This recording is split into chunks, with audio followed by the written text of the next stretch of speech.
Bueno, buenas tardes.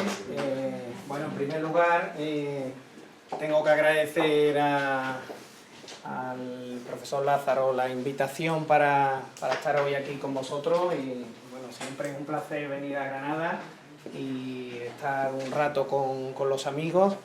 Y bueno, también es un placer hablar de este tema, que me gusta mucho desde el punto de vista científico y profesional, y que es un tema de máximo interés desde el punto de vista práctico para todo el mundo y para, sobre todo, garantizar la supervivencia de las empresas familiares en sucesivas generaciones. El coste fiscal de una sucesión de una empresa, si no se planifica correctamente, es altísimo. Y por eso, desde instituciones europeas, desde hace muchos años, y bueno, como le dejaré la presentación, pues iré pasando un poco más rápido por las cuestiones que sean un poco más secundarias. Desde instituciones europeas, ya desde la década de los años 90, pues se viene insistiendo en la necesidad de que los Estados miembros aprueben medidas o introduzcan incentivos fiscales para reducir el coste fiscal de la sucesión de una empresa familiar, es decir, el tránsito generacional de una empresa familiar. ¿Por qué? Bueno, pues se suelen dar todas las razones que ya ustedes conocen, porque a lo largo de este curso, que es completísimo, y aprovecho para felicitar a su director por su organización y a ustedes les digo que son unos privilegiados por poder asistir a un curso con un programa tan completo como este. Bueno, pues ya le han venido insistiendo en la importancia que tienen las empresas familiares desde el punto de vista de la creación de empleo, su incidencia en el Producto Interior Bruto. Bueno, pues por todas esas razones, desde la Unión Europea se viene reclamando a los Estados miembros que aprueben incentivos fiscales para que el paso generacional de la empresa familiar de una generación a otra tenga el menor coste fiscal posible. Y hay muchos documentos, hay una recomendación ya clásica del año 94 y siguen apareciendo documentos comunitarios. Hay una resolución del Parlamento Europeo de septiembre de 2015 o un dictamen del Comité Económico y Social que se ha publicado a comienzos de este año. Es decir, que la Unión Europea es consciente y transmite la preocupación que tiene a los Estados miembros por que hay que facilitar en la medida de reducir el coste que conlleva que pasen las empresas familiares de una generación a otra. Esto de la planificación fiscal de la sucesión empresarial es un tema que, como bien ha dicho el director, da para un módulo de un máster, pero sin ningún tipo de problema. Y es un tema que da mucho dinero a los asesores fiscales. ¿Por qué? Pues porque una planificación fiscal a tiempo conlleva ahorrar mucho dinero a una familia. En la planificación fiscal de la sucesión de una empresa familiar hay varios instrumentos que hay que ir utilizando para que esa planificación sea completa. En primer lugar, pues es importante, y a lo largo de este curso le van a hablar, de lo que es el protocolo familiar. El protocolo familiar es el documento en el que se plasma el compromiso de la familia para respetar una serie de normas de funcionamiento de la empresa, de mayorías en órganos de administración, de restricciones a la transmisibilidad de las empresas, de compromiso de formación para poder trabajar en la empresa, etcétera, etcétera. Hay una sesión del protocolo familiar, ahí se lo explicarán.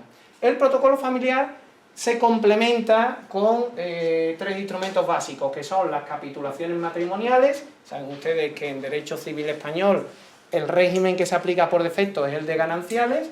Bueno, pues a efectos de sucesión de la empresa familiar es más recomendable el régimen de separación de bienes, de manera que no haya una contaminación de personas que no forman parte de la familia dentro de la empresa. En segundo lugar, el testamento del empresario, Yo acabo de participar en una publicación que se llama El Testamento del Empresario, Guía Civil y Fiscal. El testamento del empresario es un documento básico para garantizar que se va a respetar su voluntad cuando el empresario se muera. En tercer lugar, los estatutos de la empresa. En los estatutos de la empresa se regulan pues, una serie de cuestiones como esas que he comentado antes, que al final se terminan trasladando al protocolo. Hay dos incentivos fiscales fundamentales para las empresas familiares en la imposición patrimonial. Además son complementarios, es decir, para disfrutar de uno hace falta tener derecho a disfrutar del otro. Son, en primer lugar, la exención en el impuesto sobre el patrimonio, para el patrimonio empresarial, es decir, exención para el patrimonio que está afecto a la actividad empresarial, y una vez que se consolida esa exención en el impuesto sobre el patrimonio, se puede beneficiar el empresario o sus herederos, o también cabe la posibilidad de donación en vida, de la reducción por transmisión de empresa en el impuesto sobre sucesiones y donaciones. Estos son los dos instrumentos básicos, los dos incentivos fiscales básicos. Primero, exención en patrimonio, y segundo, reducción por transmisión de empresa en el impuesto sobre sucesiones y donaciones. La situación que actualmente tenemos en España es compleja en relación con estos dos incentivos fiscales. ¿Por qué?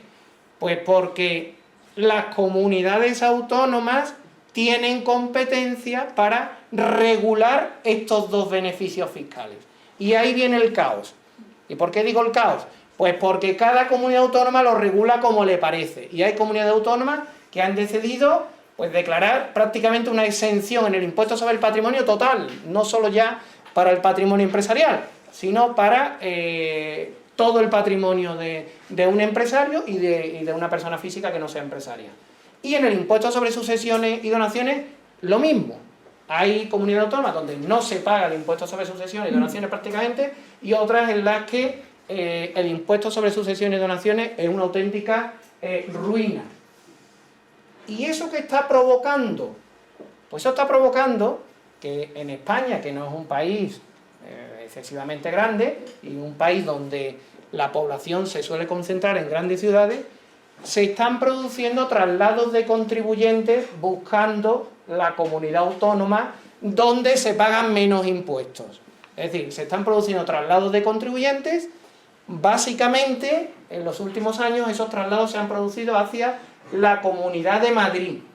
La Comunidad de Madrid es una comunidad especialmente atractiva desde el punto de vista fiscal. ¿Por qué? Pues porque en Madrid no se paga impuestos sobre el patrimonio, hay una bonificación del 100%, y segundo, porque en el impuesto sobre sucesiones y donaciones hay una reducción del 99%. Ahora se ha sumado desde este año la Comunidad Autónoma de Canarias en el impuesto sobre sucesiones y donaciones, y ha superado incluso a Madrid porque ha establecido una reducción del 99,99%. Fíjense las diferencias que puede haber en el impuesto sobre el patrimonio dependiendo de la comunidad autónoma en la que se resida, la que resida el contribuyente, tenga su residencia habitual. En la comunidad autónoma de Andalucía, un contribuyente con un patrimonio, vamos a poner, de 4 millones de euros, fíjense que pagaría 44.214 euros. Si ese contribuyente reside, por ejemplo, en Madrid, no pagaría nada. Claro, imaginaros que llega un cliente a vuestro despacho y os dice, a mí esto de pagar 60.000 euros de impuestos sobre el patrimonio, yo esto no lo quiero pagar más, ¿qué hago? Bueno, pues la primera alternativa que se os viene a la cabeza inmediatamente después de lo que os he contado, bueno, pues vamos a ver si podemos trasladar a este contribuyente a la Comunidad Autónoma de Madrid. Bueno, ¿y eso cómo se hace?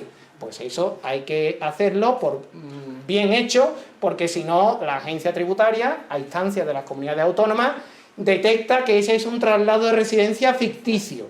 Y bueno, pues hay conflicto entre comunidades autónomas por ver dónde residen los contribuyentes. Hace años los contribuyentes se trasladaban a las comunidades forales, al País Vasco y Navarra. ¿Por qué? Pues porque son comunidades que, como consecuencia de esa especialidad que es la foralidad, no aplican los mismos impuestos que se aplican en el resto del Estado. Las diputaciones forales del País Vasco, los territorios históricos y Navarra tienen sus propias leyes de todos los impuestos, de IRPF, de impuestos sobre sociedades, de IVA, no tienen prácticamente impuestos sobre sucesiones hace un montón de años, y de ahí viene el conflicto o la competencia fiscal con el resto de comunidades autónomas, porque todas han querido parecerse al País Vasco. Pero ya no se trasladan los contribuyentes al País Vasco, ya se trasladan directamente a Madrid. Y ahora tienen la opción, a efectos de sucesiones, de irse a Canarias, que bueno, tiene un atractivo también especial por aquello que son las islas, y bueno, pues hay también ya competencia con respecto a Madrid. La peor en cuanto a impuestos sobre el patrimonio es la Comunidad Autónoma de Extremadura. La Comunidad Autónoma de Extremadura, fíjense, para un patrimonio de 4 millones de euros, el contribuyente pagaría 54.000 euros. Y en Madrid seguiría sin pagar nada. Es decir, que fíjense la diferencia. Eso es un impuesto anual. Es decir, simplemente por tener patrimonio, por tener un patrimonio de ese importe, que hay muchos contribuyentes que lo tienen, o hay un grupo de contribuyentes importantes, el impuesto sobre el patrimonio lo declaran en España pues casi 170.000 contribuyentes. Claro, el mínimo exento varía de una comunidad autónoma a otra, pero podemos poner una media de unos 700.000 euros de mínimo exento. Entonces, claro, pagar todos los años 54.000 euros, imagínense cuando pasen 20 años, ¿cuánto ha pagado ese contribuyente? Es decir, le ha robado la comunidad autónoma, vamos a decirlo así, 1 millón de euros cuando pasen 20 años. Es decir, eso es una auténtica confiscación, en toda regla, porque además, muchas veces el patrimonio no es productivo. Es decir, que es que,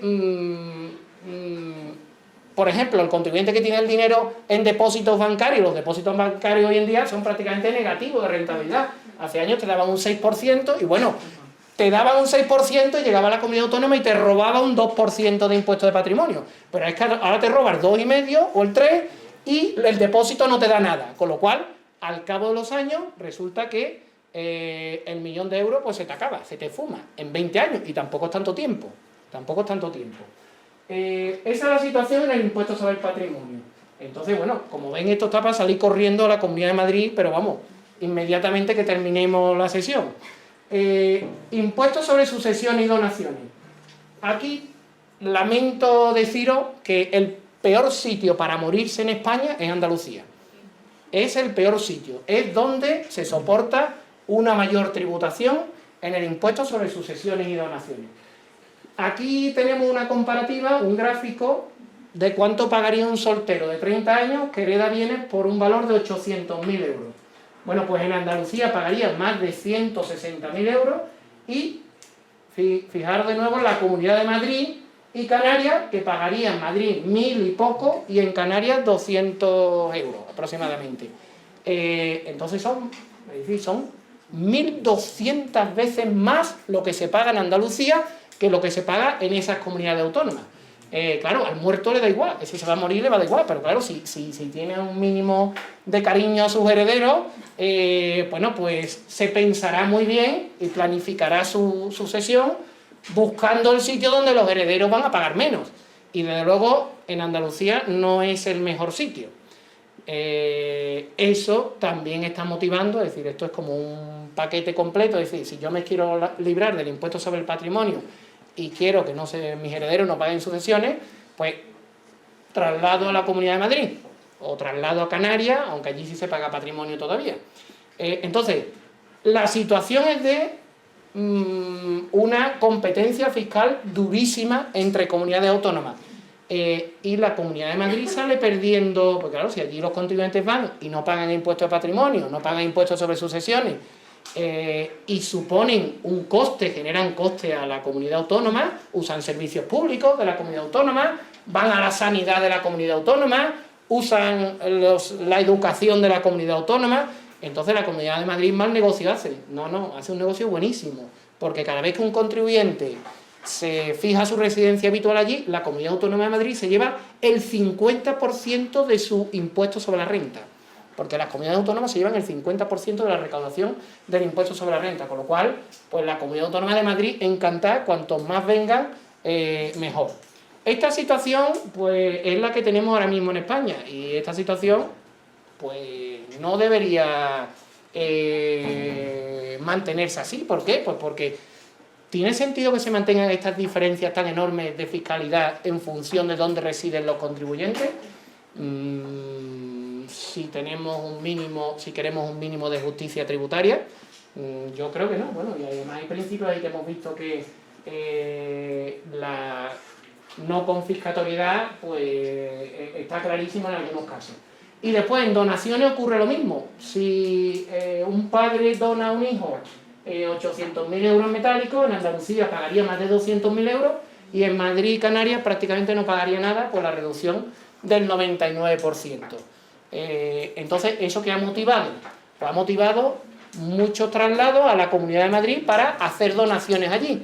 O no ha habido ni que trasladarse, porque si un padre quiere regalarle o donarle en vida algo a su hijo, por ejemplo, en vez de darle el dinero en metálico, dice, no, bueno, te voy a comprar un piso que esté en Madrid, que es una buena inversión, eso siempre vale. Bueno, pues como el punto de conexión es donde radica el inmueble, el importe de la donación está prácticamente exenta del impuesto sobre sucesiones y donaciones. Es decir, el padre se compra el piso, después le hace la donación al hijo y esa donación, por esa donación el hijo prácticamente no tributa. En cambio, si en Andalucía el padre le compra el piso y después se lo compra y después se lo dona, pues que se vaya preparando el hijo porque va a pagar, pues puede pagar más de un 30% del importe. ¿Esto qué ha motivado? Pues esto ha motivado, os pongo estos datos porque para que veáis un poco cómo está la situación actual, que ha aumentado considerablemente las renuncias a herencia en Andalucía. Fijaros, en el año 2010 se produjeron 2.005 renuncias. En 2014, 5.978 renuncias a herencia. Es decir, casi el triple de renuncias a herencia. ¿Por qué? Pues porque los herederos no tienen para pagar el impuesto de sucesiones, el impuesto sobre sucesiones. Como el impuesto sobre sucesiones es fuertemente progresivo, pues claro, hay muchos contribuyentes, muchos herederos, que la herencia, si no tiene dinero en metálico, si no hay liquidez, se heredan bienes solamente, o inmuebles, o objetos de arte, pues prácticamente pues no hay para pagar. Entonces, ¿qué hace un heredero cuando no tiene para pagar? Pues renuncia a la herencia y se acabó. Y bueno, pues se han producido, es especialmente llamativo el caso de Andalucía y Cataluña también, que ha pasado de 4.100 a 7.300 renuncias. Son casos especialmente, y Canarias, que hasta 2014, pues casi se ha triplicado también, pero lo que pasa es que a partir de este año han establecido esa bonificación del 99%, con lo cual ya no van a seguir aumentando las renuncias. Bueno, aquí vamos a ver ahora las variaciones. Bueno, si lo veis en el gráfico, fijaros que la Comunidad de Andalucía y Cataluña, pues el crecimiento de las renuncias a herencia pues es exponencial. ¿Y cómo estamos en donaciones? Bueno, pues en donaciones han crecido las donaciones en las comunidades autónomas donde hay incentivos fiscales para las donaciones. Por ejemplo, en el caso de la Comunidad de Madrid, que de 14.000 donaciones pues ha pasado a 22.000. En cambio, en Andalucía, de 3.300 ha pasado a 4.300 en prácticamente 4 años. O sea que las donaciones pues no han crecido como en las comunidades autónomas donde sí hay incentivos fiscales. Y bueno, aquí se ve claramente que en la comunidad donde más se dona es en Madrid, como consecuencia de esos incentivos fiscales. Entonces, conclusión hasta ahora, pues intentad no moriros en Andalucía, y si tenéis patrimonio, buscad inmediatamente una comunidad autónoma donde no exista impuesto sobre el patrimonio, si os queréis ahorrar ese impuesto. Y después encima, las comunidades donde no hay patrimonio y no hay sucesiones, también son las que tienen tipos autonómicos del IRPF más bajos, con lo cual encima se paga menos impuestos sobre la renta en esas comunidades autónomas. Es decir, que es que las ventajas son totales. Después, otro dato importante de la situación en la que estamos. No todos los contribuyentes no están igual de vigilados en unas comunidades autónomas que en otras. Hay comunidades autónomas en las que se inspecciona más a los contribuyentes. Claro, a nadie le gusta vivir en una comunidad autónoma o vivir en la comunidad autónoma en la que más inspecciones se producen, porque en algún momento te puede tocar. Bueno, pues ¿en qué situación estamos?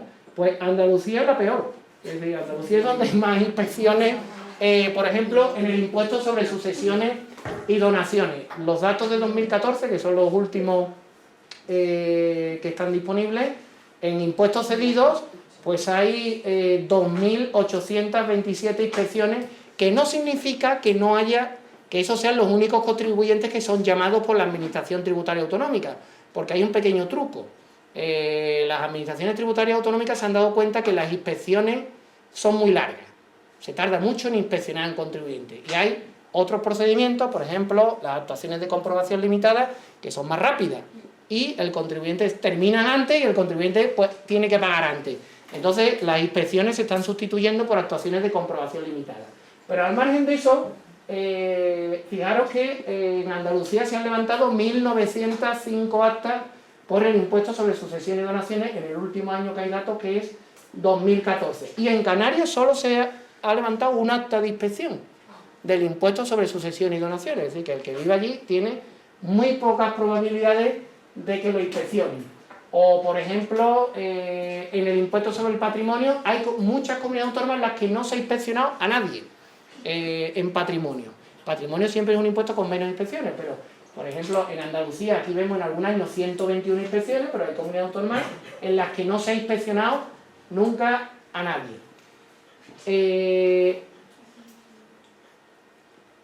¿Cuál es la...? Os he dicho antes que hay dos incentivos fiscales básicos para las empresas familiares. Después de esta panorámica o de situarnos un poco con los datos, os voy a hacer un breve repaso de cuáles son, os voy a entrar un poco en el contenido de cuáles son esos dos incentivos fiscales que mencioné al principio: la exención en el impuesto sobre el patrimonio y la reducción por transmisión de empresas en el impuesto sobre sucesiones y donaciones. Bueno, el impuesto sobre el patrimonio ahora mismo en España es un desastre. El impuesto sobre el patrimonio tendría que suprimirse. ¿Por qué? Pues porque ya prácticamente no existe en casi ningún estado, no ya de la Unión Europea, sino ni siquiera de la OCDE.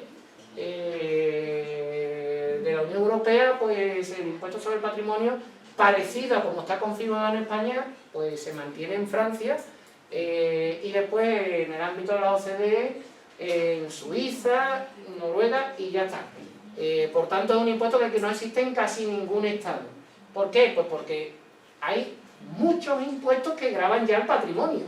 Es decir, el impuesto sobre la renta grava los movimientos patrimoniales, el impuesto sobre bienes inmuebles grava la titularidad de bienes inmuebles, el impuesto sobre incremento de valor de los terrenos de naturaleza urbana grava las transmisiones de inmuebles, el impuesto sobre transmisiones patrimoniales grava las adquisiciones, cuando son entre particulares, el IVA grava cuando se adquiere a un empresario. Entonces, hay muchísimos impuestos que gravan ya el patrimonio. Encima, tenemos aquí en España el impuesto sobre el patrimonio. Es un impuesto que no tiene ningún sentido porque, además, se creó en su momento porque había que gravar a las grandes fortunas. Hoy en día las grandes fortunas escapan del impuesto sobre el patrimonio. ¿Por qué? Pues porque las grandes fortunas tienen dinero para tener buenos asesores. Y cuando uno tiene buenos asesores, pues tiene una planificación fiscal y se monta una SICAV en Luxemburgo y ya no paga impuestos sobre el patrimonio en España. Y ya está, así de simple. Entonces las grandes fortunas se escapan. Entonces al final, el impuesto sobre el patrimonio en España, ¿quién lo paga? Al final lo pagan los patrimonios medios. Los patrimonios medios que además no son patrimonios empresariales. Porque si vosotros planificáis un patrimonio importante vinculándolo a una actividad empresarial, ese patrimonio puede quedar exento por la afectación a la actividad empresarial. Entonces, una persona que, por ejemplo, tenga 30 inmuebles, Es un error que los declare como persona física en el impuesto sobre la renta como rendimiento de capital inmobiliario. Vamos a afectar esos inmuebles a la actividad, primero para que den como resultado rendimiento de actividad económica, y después, como segundo paso, vamos a incorporar o a aportar esos bienes a una sociedad, para que en ese tránsito, de esa forma, nos saltamos la tributación de aportarlos directamente como persona física a una sociedad. Entonces, bueno, pues hay una serie de mecanismos de planificación para arreglar el problema de una persona que tenga un patrimonio importante a fin de que no tenga que pagar el impuesto sobre el patrimonio. Que se mantenga el impuesto sobre el patrimonio hace que mucha inversión extranjera no venga a España. Es decir, que se vaya a otro sitio donde no exista un impuesto como este, que como antes hemos visto es confiscatorio. Al final, el impuesto termina penalizando el ahorro por lo que os he dicho, porque el patrimonio muchas veces no es productivo, y si hay que pagar un impuesto cuando el patrimonio no me produce nada, al final lo que me están es confiscando.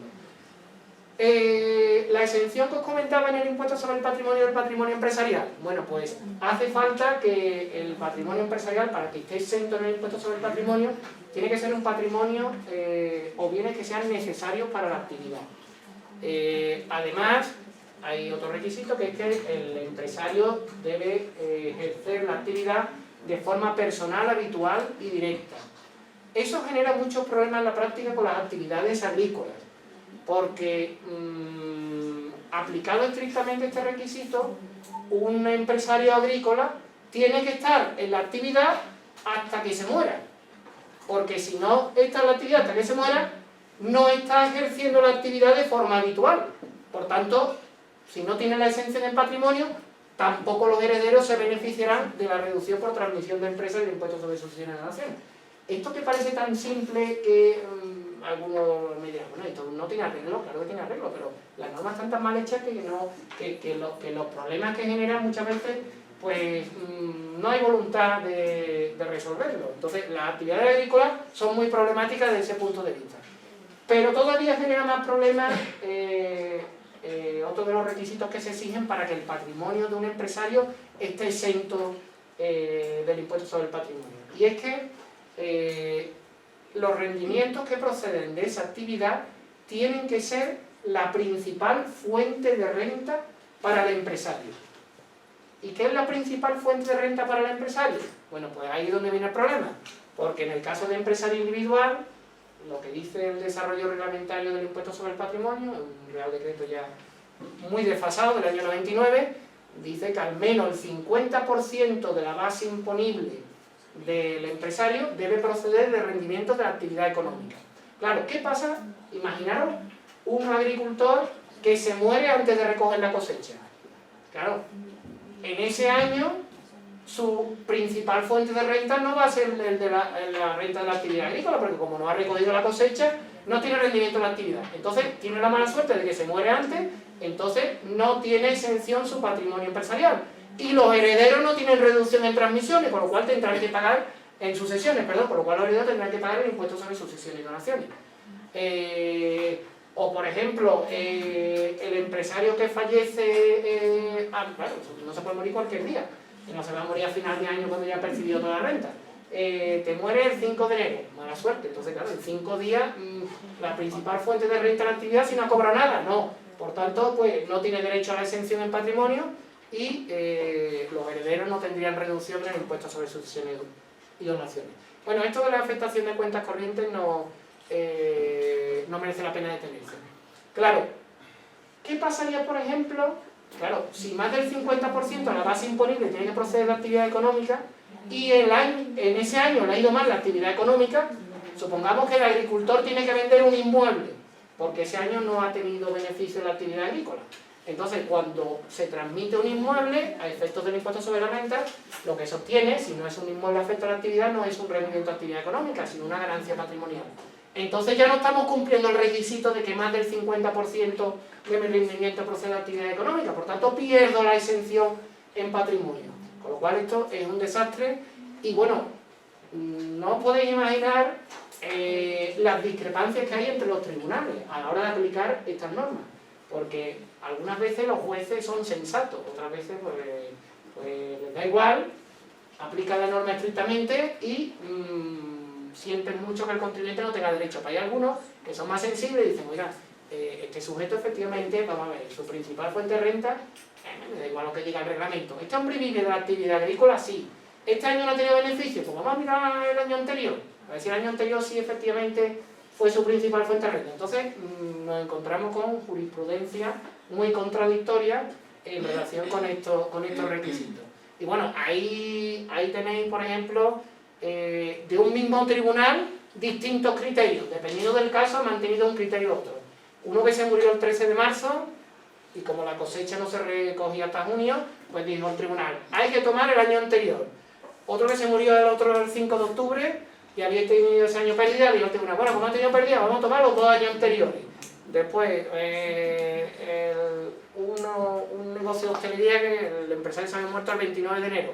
Bueno, como el de 1 al 29 de enero, en pocos días, pues vamos a tomar el año anterior. Es decir, que no hay criterio ninguno, porque las normas no son completas. Bueno, y el mismo Tribunal Superior de Justicia de Andalucía, la Sala de Sevilla dice una cosa y la Sala de Granada dice lo contrario. Es decir, que no hay coordinación ninguna dentro de un mismo tribunal. Eso por lo que respecta a empresario individual. Después, para participación en entidades, pues hay otra serie de requisitos que tienen que cumplirse. Para exención en patrimonio, hay uno que es conflictivo, que es que el sujeto ejerza funciones de dirección en la empresa. Bueno, el ejercicio de funciones de dirección es también un requisito problemático, porque ¿qué se entiende por funciones de dirección? Una persona que es gerente, pues sí, parece que sí ejerce funciones de dirección, pero uno que es un director de compra o un jefe de compra, ¿ese ejerce funciones de dirección o no? A lo mejor en la práctica es el que manda allí en la empresa, pero teóricamente eso no es un cargo directivo. Bueno, pues eso también genera muchos problemas y hay jurisprudencia, fijaros lo conflictivo que es esto, que hay este año ya 2 sentencias del Tribunal Supremo sobre este tema. 2 sentencias de unificación de criterios para intentar poner un poco de orden en, como cada tribunal dice una cosa, pues el Tribunal Supremo, que es el que tiene un poco que poner orden, pues ha tenido que dictar ya este año 2 sentencias sobre ese tema. Y después en el impuesto sobre sucesiones y donaciones, bueno, pues el incentivo fiscal básico es la reducción que existe, me voy a referir a la situación en Andalucía, reducción del 99% cuando se hereda una empresa. Cuando se hereda una empresa, o bien empresa individual, o bien acciones o participaciones de una sociedad anónima o de una sociedad limitada. Bueno, hay una serie de requisitos que tienen que ser beneficiario el cónyuge, ascendiente, descendiente, hasta el 3er grado. Hace falta cumplir la exención en el impuesto sobre el patrimonio que hemos visto. Por tanto, como decía antes, esto es un paquete completo. Primero hay que asegurarse que se tiene la exención en patrimonio, para después, una vez que se muere el empresario o quiere donar en vida las acciones o participaciones a sus herederos, pues se pueda beneficiar de esa reducción del 99%, que en el caso de Andalucía, pues tiene que ser empresas domiciliadas en la comunidad autónoma de Andalucía. Entonces, si el empresario está en Andalucía, el empresario tiene esta reducción del 99%. El que no es empresario es el que no tiene reducción, y es el que tiene que irse a la Comunidad de Madrid para no pagar impuestos sobre sucesiones y donaciones. Pero si es empresario y cumple los requisitos y tiene su planificación bien hecha y su asesor se la ha montado bien, entonces no hace falta que se vaya a Madrid. Cumple los requisitos y en Andalucía tiene la reducción del 99%, que quede claro eso. Por tanto, conclusión, es básica la planificación fiscal con tiempo para cumplir estos requisitos. También cabe la posibilidad de donar en vida a la empresa. No hay que esperar. Bueno, ya sabéis que en las empresas familiares hay siempre una costumbre de que el propietario de la empresa, fundador, no se va de allí hasta que se muera. Bueno, se puede ir antes y puede hacer una donación en vida de las acciones o participaciones, y los donatarios pueden tener derecho a una reducción en Andalucía del 99% si cumplen una serie de requisitos que establece la ley del impuesto sobre sucesiones y donaciones, que son, entre otros, pues que el domicilio social o fiscal esté en Andalucía y se mantenga aquí durante 5 años, que se tenga derecho a la exención en patrimonio durante 5 años después. Eso es conflictivo, porque hace falta, cuando se hereda, en el caso de sucesión, no hace falta cumplir los requisitos 5 años después, pero cuando hay una donación sí. Por tanto, pues hay que pensarse si donar en vida o esperar al fallecimiento cumpliendo los requisitos. Y bueno, el donante tiene que salirse de ahí, de la empresa, dejar de ejercer funciones de dirección y no se puede realizar ningún acto de disposición sobre la empresa. También en Andalucía existe otra reducción del 99% por donación de la empresa a una persona con la que no se tiene un vínculo de parentesco. Antes hemos visto que a parientes hasta el tercer grado se aplican esas reducciones, pero también en Andalucía a una persona contratada de la empresa que tenga cargo de dirección en la empresa y lo haya desarrollado esos cargos de dirección durante 5 años, se le puede aplicar esta reducción del 99%. O también, en Andalucía hay una reducción por donación de dinero para constituir o ampliar una empresa o negocio.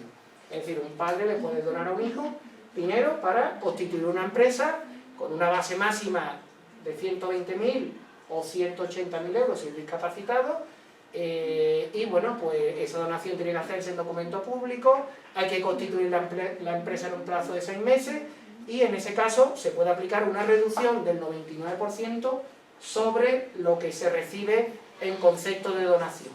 Cuando se hereda una empresa familiar, pues se puede aplazar el pago durante 5 años, porque muchas veces no hay liquidez. Entonces el reglamento del impuesto sobre sucesiones y donaciones prevé la posibilidad de aplazar en 5 años y después fraccionar en 10 plazos semestrales. Y bueno, claro, lo que se haga en el impuesto sobre sucesiones y donaciones tiene repercusión en el impuesto sobre la renta. Pues claro, si nosotros a la hora de declarar el impuesto sobre sucesiones y donaciones le damos un valor muy bajo a los bienes, claro, tendremos una menor cuota en el impuesto sobre sucesiones y donaciones, pero en el futuro esos valores van a ser más bajos y si alguna vez vendo esos inmuebles, en el impuesto sobre la renta tendré una mayor ganancia patrimonial. Entonces hay que equilibrar un poco a la hora de hacer las valoraciones. Eso también forma parte de la planificación fiscal de una sucesión empresarial. Y bueno, también el mecanismo de la disolución de gananciales también es importante. Nada más, yo me quedo aquí. Y nada, muchas gracias por vuestra atención. Y nada, encantado. Gracias por la invitación de nuevo, Lázaro. Sí.